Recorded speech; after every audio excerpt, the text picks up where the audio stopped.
Welcome to the Jersey Crew Fantasy Football Podcast, looking at week 3, recapping week 2, episode 4 of the Jersey Crew Podcast, and our 20th anniversary season for the Jersey Crew. Here, as always, with Ben. And how are you doing after a week 2 of this fantasy season?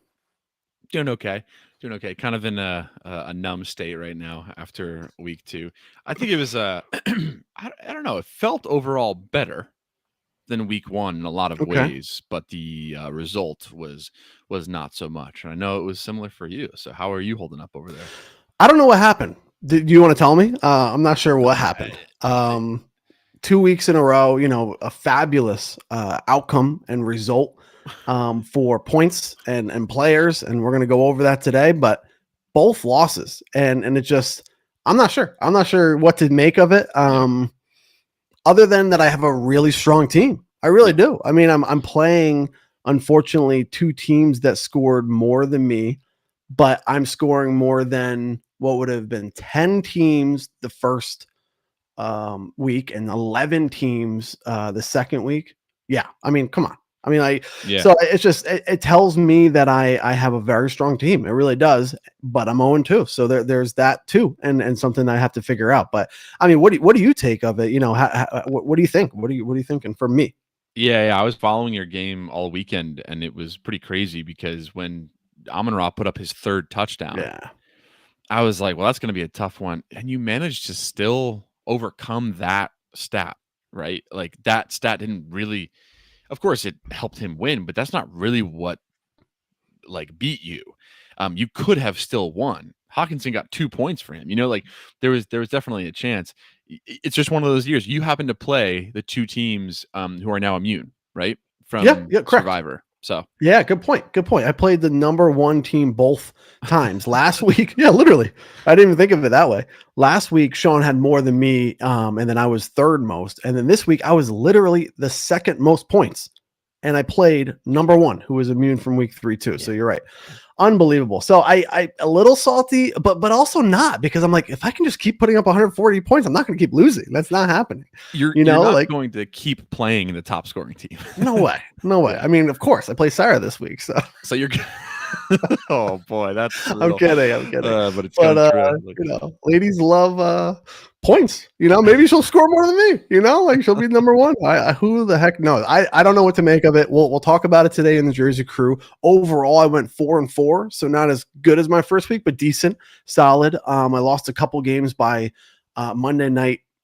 Not madness. I was behind, but Monday night disappointment. Because I had Jakobi Meyers and Brock Bowers in multiple leagues that I should have won in all 3 of them, and I ended up losing in all 3 of them. So I think that was like a 3 games slide where it was supposed to be, I think 7-1, and I ended up going 4-4. So yeah, that was annoying. And this is one of them. I'm gonna show you on here to kind of just share my pain with the Jersey Crew. But I'm on the left side, fly zone, 162 points, 0.72. And whoever Joey Hundo is just beat me with 163 points, 0.4. So about 0.68 points. And I lost that game too. And that was because of Josh Allen having 11 points. He never does that. But again, Jakobi Meyers could have had a better game. All he needed was 0.7 points more. So it was just a frustrating week for me on that side, but also with Jersey Crew too. So how was your other leagues that you were in for week 2? Well, you never want to lose to a guy named Joey Hundo. No, you don't. But yeah, that's brutal. Meyers, I just love watching Meyers, and I'm I applaud you for having him in so many leagues now, and we felt the effects of having him in our co-managed league. Co-managed team this week with just having a nice extra boost of points. We didn't really need his points at the end of the game, even with the Jets quarterback. Justin Fields. Yeah, even with Justin Fields going out, we absolutely destroyed in that league, which we needed desperately. We needed our team to show us that like they have the chance to boom, and they boomed. So that felt really good. I had some wild Monday Night Madness in one of my leagues where I was like really counting myself out because he had Ashton Genty and Brock Bowers. Yeah. And I had Cameron Dicker, and I won. And I happened to pull it off. So I actually went 3-1. Nice. And the one loss was this league. So. I know. We're going to talk about it. We're both coming off of a loss, which feels like we haven't done that in a while. Like we had a pretty good year last year. I mean, I'm sure there were weeks that we both came off a loss, but you won the championship. So we were, you were coming off several wins towards the end of the year in the playoffs, and you won last week, and now we both are coming off of a loss. So we're going to get there. We're going to recap week 2, kind of go over a couple of the storylines. And then the main segment that I want to do today is the best 2-0 teams. So for the first time, and I'm going to bring this up while we talk to get to the standings. For the first time since I can remember, we have 5 2-0 teams, 5 0-2 teams, and then only 2 1-1 in the middle there. So very interesting structure. I'll have this up so we can kind of talk about some of the teams. I will share our best, what we think is our best 2-0 teams. One that might be a solid 2-0. One might be a surprise 2-0. We'll talk about you and a little bit about Gangrene for the 1-on-1s. And then our best 0-2 teams, again, are kind of a solid 0-2 team, which no surprise here, it's going to be me because I'm just amazing and I really should not be 0-2. And then a surprise 0-2 team. Maybe we don't expect this team to be 0-2. Yeah. So we'll kind of go over those teams too. But yeah, I mean, just a weird week 2. I think my players that I have been high on and that I have in multiple leagues did good, but we're seeing injuries again, and I don't like to see Justin Fields go down. Joe Burrow, I didn't have any of him, so I was fine there. JJ McCarthy kind of hurt me a little bit too in best ball and a couple other leagues. Brock Bowers just didn't get very much usage. I don't know if you stayed up for that game, or looked up any of the stats, but he just wasn't used as much. Maybe the injury's playing on him. So anybody on your end that you're a little bumming on because of injuries? I'm doing okay. I mean, in my other league, I had George Kittle, who I have to weather that storm a little bit. I'm more so feeling for the Cincinnati receivers right now, just as like a fantasy fan. I'm like, what is their outlook now for the rest of the season? I don't know that Matt is that distraught. And I'm sure he can share over Joe Burrow. I think it's early enough in the season where he can shift. He did kind of say, right, he has to play the game of who's going to start a quarterback for me every week. He said, but I think it'll be okay. I think this is where we all need to start getting active with some trades. But I'm making it out all right with my team, thankfully, because it just week after week we're getting killed this year. You called it. This was you. You said I am not going to Ja'Marr Chase because he is too reliant on the quarterback. Do you remember saying that? I did say that. Yeah, I wish it didn't become true, but yeah. I mean, that's exactly why you went with Bijan Robinson. You said he relies on himself. He is a producer. He is doing great. I mean, I forget how many points he had this past week, but he's been solid. He's been great. He is not reliant on anybody else other than himself, and Ja'Marr Chase is. And you made that point. And now we're seeing that point come to fruition because Joe Burrow is out. Who's the I mean, I know Browning played. Is that who they're going to play for 5 weeks? That's what it seems like. Yeah. Which is just pretty detrimental to all of the value. Chase Brown too, who I think we both have a fair amount of. Yeah, I do. Yeah, that's going to be killer. Well, why is that? Well, I mean, his targets will definitely go down in value. Do you think he's going to get more volume because of the lack of Joe Burrow? I more so mean just because like the team goes down a little bit, and now like what kind of games are they playing in? Now, competitive games are great for running backs, but you just don't know. Are they going to get down a bunch and their defense is not that great, and now he's not going to really be used? And it was a pretty competitive game, and he really wasn't used last week. It's not cause for panic, but I don't know. It just, yeah, if the team goes down, I think that the running back may take a hit, but hopefully will remain mostly where he is and not be as affected as the receivers. Yeah, I agree. So kind of bummer on some of the injuries. I'm sure there's more that I'm not thinking of, but it just seems like they'd be popping up more and more as the year goes on, and they seem to be a little bit, bigger players, more valuable players. And for the most part, I've stayed away from getting affected by that. Other than those pieces we talked about with Bowers, especially for me, and he's playing, so I mean that's a good thing. But those injuries could creep up as well. So yeah. All right, so let's get into it. So we got 5 2-0 teams. Very unusual. I know we were talking a little bit before the stream saying, do you think this has ever happened? What is your call? Do you think we have ever had 5 2-0 teams after the first 2 weeks? Man, I think it would take a lot of time to like look through and see, because they don't do like accumulated records or over the weeks or whatever in the history. But I would very much be willing to bet that this has never happened. Yeah, I agree. Ever. I agree. First time ever. Yeah. It seems like a very unlikely chance of this happening before. The other interesting thing is the only 2-0 teams that are facing off is our game of the week this week, which is Giants and Cowboys suck versus Pack Attack. And if so that's the only 2 teams that are 2-0 facing off. So we could have 4 3-0 teams heading into next week too, which is again 4 teams that are undefeated after 3 weeks. We have the possibility of that happening for after week 3. So interesting there. And then 5 0-2 teams too. So again, all the 0-2, all the 0-1 teams, those 5 lost, and then we only have you and Gangrene at 1-1. So interested to go over some of these matchups and look at some of these teams, starting with the 2-0 teams.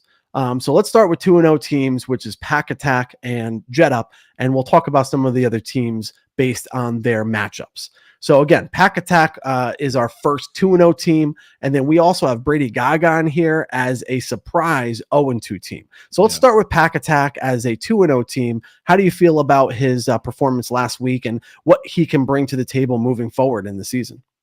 I mean, if that's what his team can do, then he's going to be dangerous. This is pretty shocking to me. I think the one area for him that's not great is that Marvin Harrison question mark each week. Yeah. But the biggest vote of confidence for his team was Neighbors being able to do that in week 2. Oh my God. I think we got there last year, but it was always like it was on and off and up and down and hit or miss. And to do that in week 2, and he's just like, that was fun. So good. And it doesn't matter where the ball is thrown, he has a chance of catching it. He is willing to lay down his life for these throws. And I think then you're looking at your team and going, okay, I made the right pick. Yeah. Because 37 points, I mean, nobody else is scoring 37 except for some quarterbacks. And then Amon-Ra scored 39, right? But that's just not that's super valuable. An amazing pickup with Juwan Johnson. I'm really disappointed that he got him and that he filled that slot for him in that, valuable of a way. And yeah, he's got a lot going on in those top 4, top 5 players. Can those bottom 3 players continue to, not continue, but start to really produce for him? That's when it's going to elevate him into that tier of championship contender type of team. Yeah. Yep.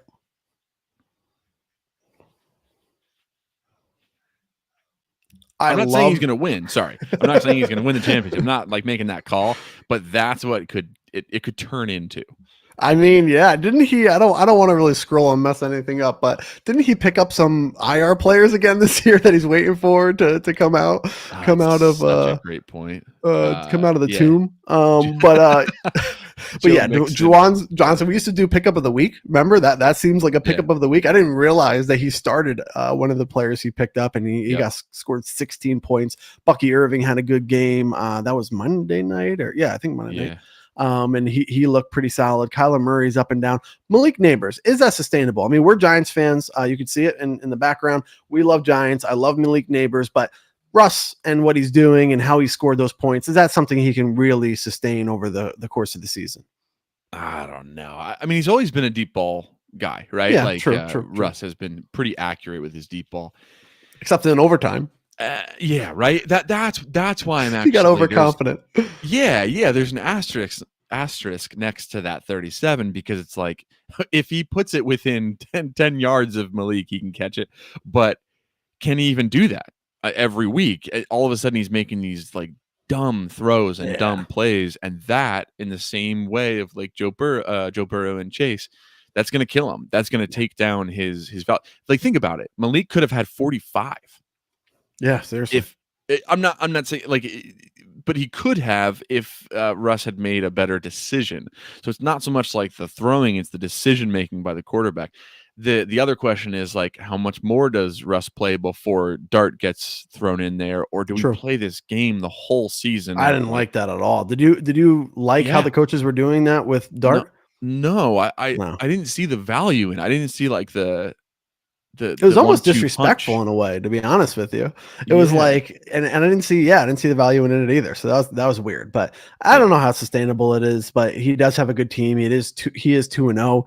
It's his second year in a row picking from the 12th spot, and last year did not go well. So this year is off to a good start already for Pack Attack, and I wish him the best. You know, I don't know about this team and what the makeup of it, but so far is 2-0, and he continues to score points. I mean, 144 points. 0.4 is not as good as me. I mean, I had 144.6, so not as good as me, but pretty damn good. Brady Gaga 0-2, so he's kind of our surprise 0-2 pick. Big reason for me that it's a surprise was because I was high on a lot of these players. Dak and CeeDee Lamb, love that stack. BTJ, Brian Thomas Jr., love him. And then there was one more. I thought there was one more that I liked. Maybe he didn't start him, but George Kittle that got hurt, and unfortunately he's out. So what? And maybe that's a part of the reason he's 0-2. What do you think about Brady Gaga going forward? Is this kind of a dead season for him, or does he have any chance to turn it around? Yeah, no, not dead. I think it's shocking, though. I think it definitely is a surprise, considering he has Brock Purdy and George Kittle, right? And both of them got injured, and that's a great stack there because George Kittle is essentially functioning as the wide receiver 1 for that team when he's healthy. And he tries to overcome it with Dak and CeeDee. Like, that's amazing. What a backup. And they got 47.64 together or 34 together, and it just didn't actually feel that great. It didn't, yeah. And so I think he's not out of it, like, you know, or like it's not like getting dangerous. I think he could win 2 games in a row and then be totally back to normal. But it's like, if you can't win some games with those top 3, Brian Thomas Jr. may be an actual worry, or maybe like a yellow flag right now, or orange flag, whatever. Because that's not a great start for, I mean, my favorite player last year. Like, you know, besides Bijan, he just was unbelievable every week with Mac Jones. And so I don't know if it's a Trevor Lawrence thing or an offense thing or whatever, but I think we have to kind of like, he's on our watch list, I would say. Yeah. Be like, he needs to pick up 1 win at least in the next 2 games. Yeah. If not both. Oh no. We'll see. It's a tough injury situation he's in. But yeah, unfortunately, he didn't lose again.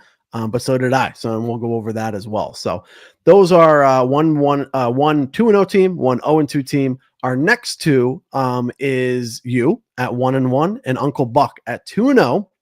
And I think the second most points in the league, if I remember correctly. We'll go back to the standings at some point and look at that. But I believe he has the second most points this year so far. Benz comes in with 116 points. Talk to me about your team and what you need to see differently moving forward. Yeah, so yeah, Sean is number 2 in points, and so he's having a great start to the year. I think he's got a good team. I don't think his team is as good as mine. Okay, tell me why. I think May is way more exciting than Patrick Mahomes. May is playing with like these receivers that I don't know. Like and so is Mahomes. I guess there's not really anybody special, but I think there's potentially something special with Drake May this year, and that's why we picked so much of him. And 30 points.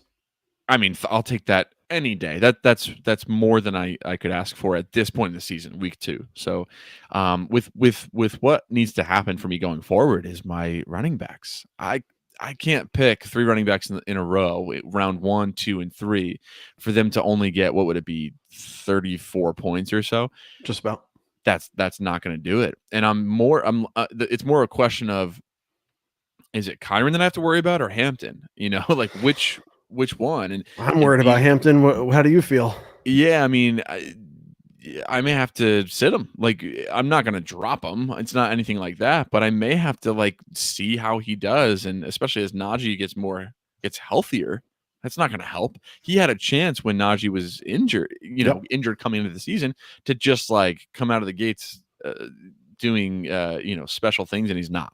No. So I'm a little bit worried about that. I'm actually okay with my wide receivers.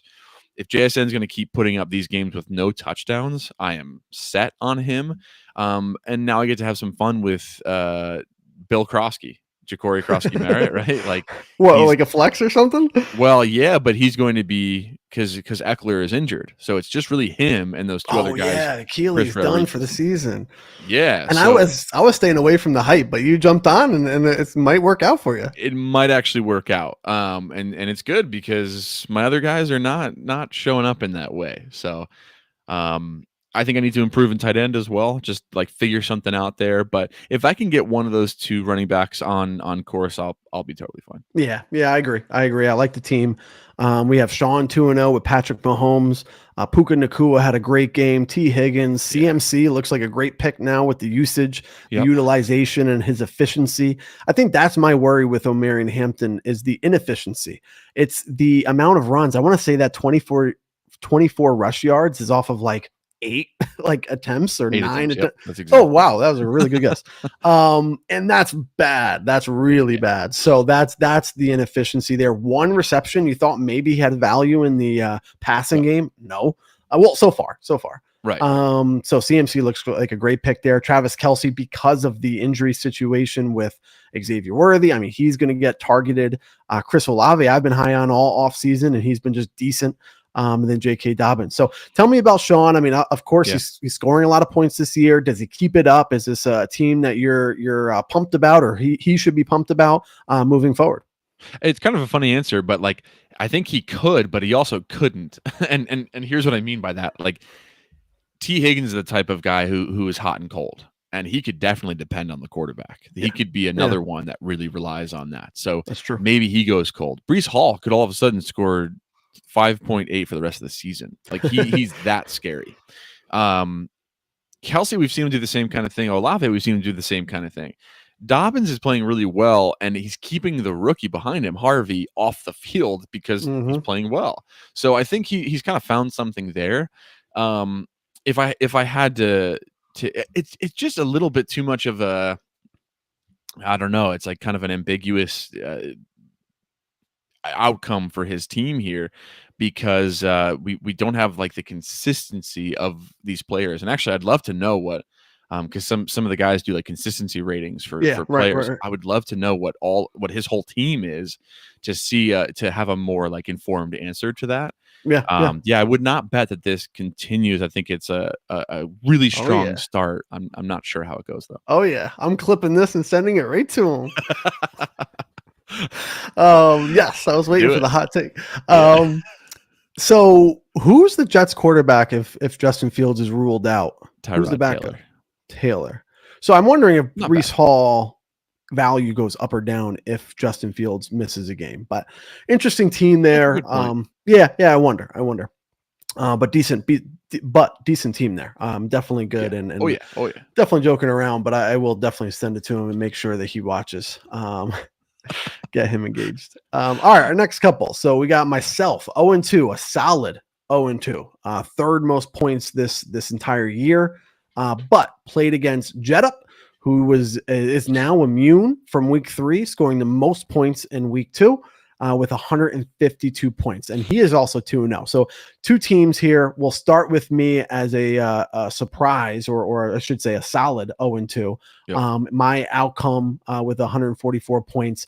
Looking over it, we have Lamar Jackson, Tet McMillan, Mecca, Buka, my guys. Those three guys have just been holding it down. Jahmyr Gibbs, Jalen Warren, great pick for like a 5th or 6th round running back, in my opinion. Yep. Brock Bowers really came in short. Should have won the game probably with about 155 points or so, with another 10 from Brock. Jacoby Myers, Travis Etienne, which has been a surprise. That was one of my picks that I was actually least comfortable with. Or I should say most uncomfortable with, because I just didn't take a lot of him during the offseason at all. He ends up playing well. What's your take? What's your take about 0-2? And what's your take about 3rd most points in the league and the future aspirations for the Godfather?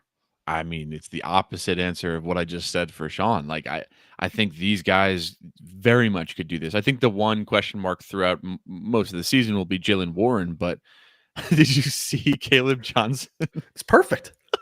It's the bet that I made all off season, that I didn't take any Caleb. I took all Jalen Warren. It's coming to fruition. So very, very happy about that. That's exactly what you want. You don't want the injury. You don't want things like that. But like, last year with Chase Brown for you, like you got all that because you're a hitman. And but you want the rookie low IQ plays, because it's going to lose him playing time for sure, like in some way. So 100%. That your question mark is a little bit softer than Sean's because of that. Like, you have another factor that's aiding that.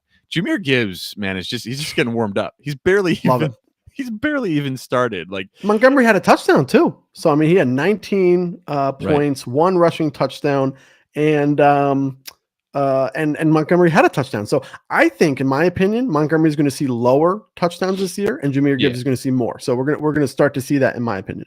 Yeah, and if your rookies are already producing like that early in the year, because you could go through, the last however many years and see rookies that eventually turned into something really, really nice at the end of the season. They're already doing it. I know. And yeah, Godwin comes back. Maybe things get a little bit more crowded for Egbuka. Nothing's going to change Tet and his situation. He's fine. No. That's a really good sign for you. Yep, me too. Yeah, I feel the same way. I'm excited about the team, and we'll take the 0-2. I mean, we just happen to play, the number 1 scoring team for both weeks. It just happens. But if you give me 12 more weeks to put up these points, I guarantee I'll have a chance to make the playoffs. So I'm excited about that. Yeah, and this is not just to keep shoving Sean's face into the mud here, but I think your team looks good enough to have these be the only 2 losses of your season. Wow, I like that. I like that a lot. We'll go 12-0 after this, and we'll see. If any team's going to do it, that's the team that would. Oh, man, I need it. And then Jet Up, we have 2-0. Jet Up, not a team, in my opinion, that maybe if you remember what we said after draft, but I don't think I was very high on this team. Jaden Daniels plays well. Amon-Ra just lost his mind, went bonkers with 39 points and 4 touchdowns, I believe. I don't see it in front of me, but 4 touchdowns. I think it was 4. It's saying 3 or 4. Garrett Wilson, then Devon Achane, who I've been high on. He's actually playing well. Miami didn't look like a high school team this weekend. David Montgomery took one of my touchdowns away. Travis Hunter didn't even play well. Juwan Jennings is back and getting a bunch of targets because of the injury situation there. What do you think? I mean, is this a team in Jet Up that can continue to win and continue to produce points over the year? No, this is a legitimate surprise as well. I don't know if it's as much a shock as some of the other ones, but this is a surprise. I like pieces. I just don't like the whole. Yeah. Love Jaden Daniels. Very slow starting away from him. I actually am shocked to see that it's 23 points that he had. It was like the last quarter. It was the garbage time. Yeah, it was like he had 10 points the whole game, so that was kind of frustrating. That's right. So can you project that going forward? Not really. He's not always going to get that garbage time touchdown. And right. Of course, you love Amon-Ra and you love Achane, and I think his biggest thing going for him is the Dolphins playing that way, like you're saying, and Achane coming out of both of those games with a really nice score. What is it? He came out with 16.5 and then 26.2. Yeah. You'll take that any day. Absolutely. For a guy like that with a team like that. Yep. I agree. Decent team. I'm not going to overhype it, but I think he's a good team. And of course, he is now immune from week 3 after scoring the most points in week 2. So congratulations to Jet Up. Very, very good game that he had, and interested to see how he does over the course of the season. And then we'll move up to is that all of our teams? Let's see. Pack Attack, Jet Up, God. Yeah, that's all of our teams. Any other teams? So let's look back on our. So we had my loss, Ben's loss, Brady Gaga's loss. DeChamp is here. 136 points. I believe he has the most points this year. Yep. Most points this year so far. You can bring up DeChamp here. I'm going to kind of leave it on these matchups, but any words on DeChamp here? Do you think this is a team? He's number 1 after 2 weeks, so we got to talk about him. What do you think about his moving forward in the rest of the year and how he does? Yeah, he's got the whole. He's got the whole picture. And if you look down his roster, you'll see the right guy in every position. Yeah. No guy is more right than Josh Allen, right? And then Zay Flowers, with the way he has started, is a killer pick. I think DK Metcalf is just still kind of getting his feet wet in the new offense that he's playing for. And then Josh Jacobs and James Cook, dude. Did you see the James Cook highlights? Yeah. I did. Like yeah.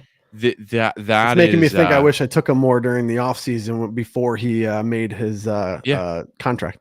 Yeah, what a pick there. And and then he's got Tyler Warren, Jameson Williams, and Debo. So you look in every one of those and you want to have a strength in all the different categories. He's got more than a strength in every category. Yeah, I agree. I think he's going to have a good year this year. Number 1 so far. He's looking good. Also, wow. So I've had obviously the most points scored against me. It's 329 points against me. The most points one team has this year for them is 313 points. Yep. I was just yeah. So that's interesting. Pack Attack's already on the move, making 5 waiver wire pickups already. So that's interesting. And then moving on to the next week, I want to look at the game of the week since we didn't get to talk about Giants and Cowboys. Let me see if I can get this up here. Playing against Pack Attack. So this is a perfect segue. This is the 2-0 teams, the only 2-0 teams playing against each other. Don't have the benches up or anything like that, but let's just take a look at their matchup and give me a projection. What do you think happens with Giants and Cowboys versus Pack Attack? This is a tough one.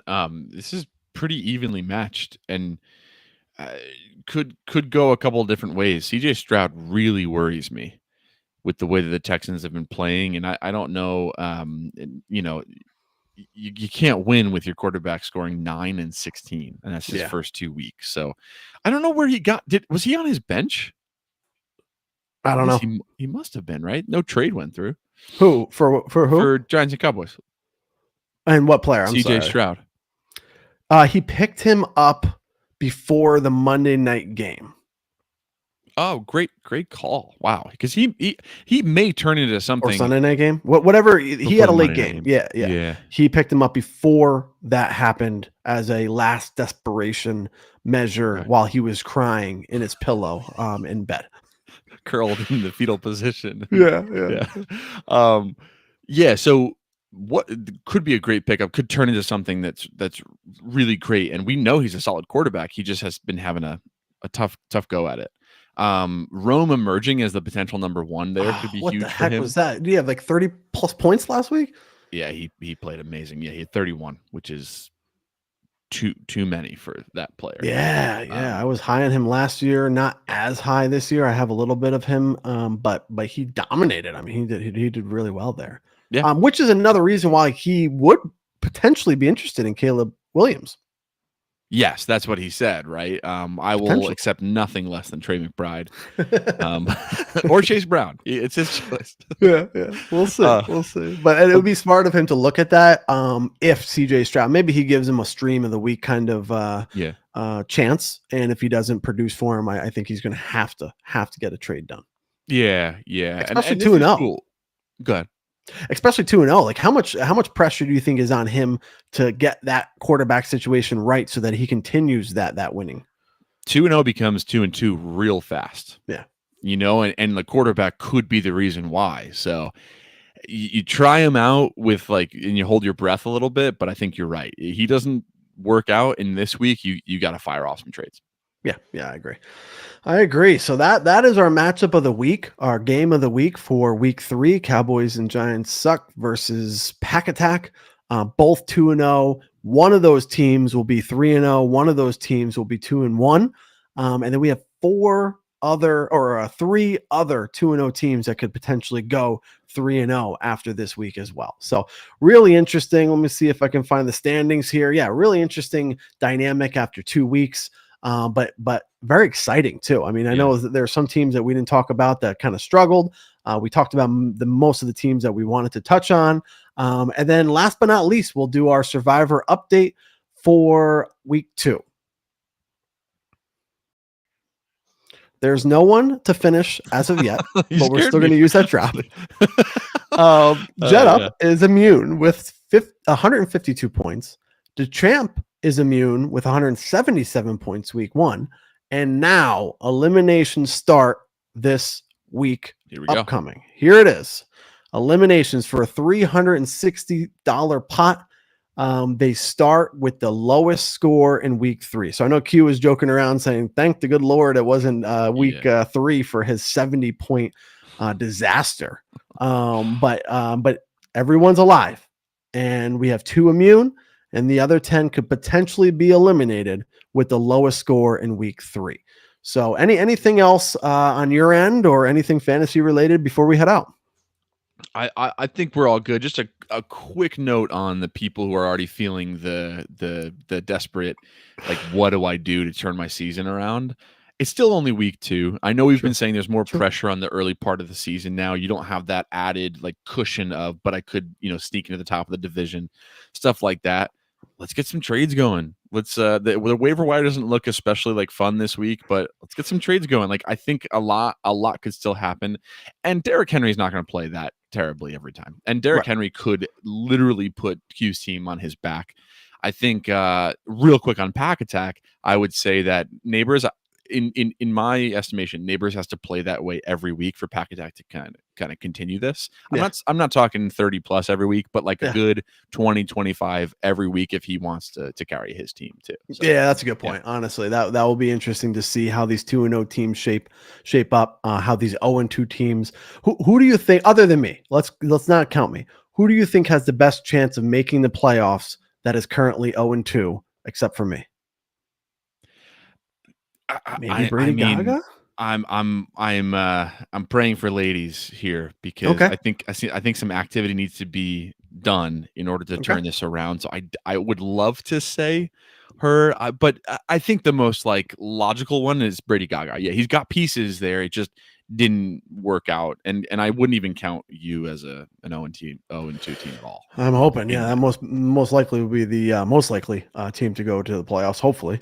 And then what about the 5 2-0 teams? Who is the most likely to miss playoffs after starting 2-0? I think it would have to be somebody like Pack Attack or Uncle Buck, just based on trying to be consistent with the other things that I was saying during this episode. They need a little bit more to stay at a high level than some of the other teams, where Joe has a little bit of forgiveness with some of his positional like strengths.